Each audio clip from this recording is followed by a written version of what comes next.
Hey guys, what's up? Welcome back to my channel. Today is the 12th of August, it's a Friday, and today's video is going to be an idea that I came up with recently called the dollar challenge. So this challenge is not super complex, but essentially it asks the questions, what would you do if you, or what would you spend $100 on, $1,000 on, and $1 million on?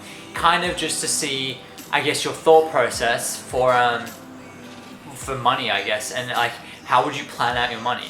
So for me, starting at $100, I would probably spend $100 on a new pair of shoes. I have like a few pairs of shoes, but I've been looking to get another pair of like Vans, and that's probably what I'd spend the money on. I probably wouldn't spend $100 on them, but that's really the only thing I can think of, because I'm not someone who like is too fussy about buying clothes and stuff. Like when I spend my money, I generally don't spend it on buying clothes and stuff like that. And onto the $1,000, not $100,000.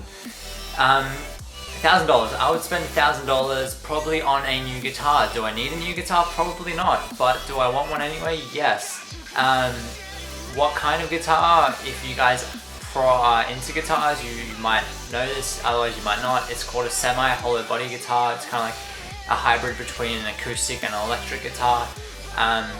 I'll probably get something like that, a new bass possibly as well, if I could afford it. But yeah, it would definitely be something musical instrument related. And the $1 million, this is the big one. I mean, $1 million.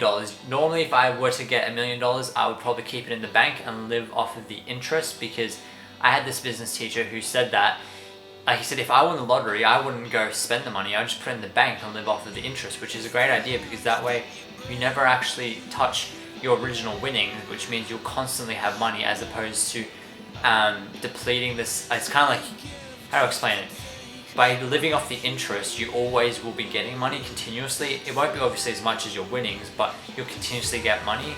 But if you just start spending your winnings, you won't continuously get money unless you invest or something like that. And the great thing about living off the interest is you know the interest will come. It's not like an investment where potentially you won't get anything back for your investment, or you might lose money. Instead, for this, you know you're going to get your money back.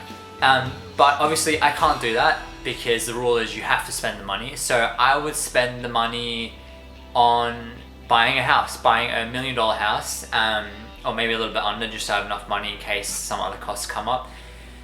And I would not live in that house. I would charge rent. I would like rent it out to someone, because I think, to me, one of the best investments is property. I know this is me being very adultish and very like, think ahead to the future, but property investment is probably one of the most secure markets. I mean, property markets do crash. If you've watched a movie called The Big Short, I think that's what it is. It was released earlier this year with like Christian Bale, Steve Carell, I think, was in it.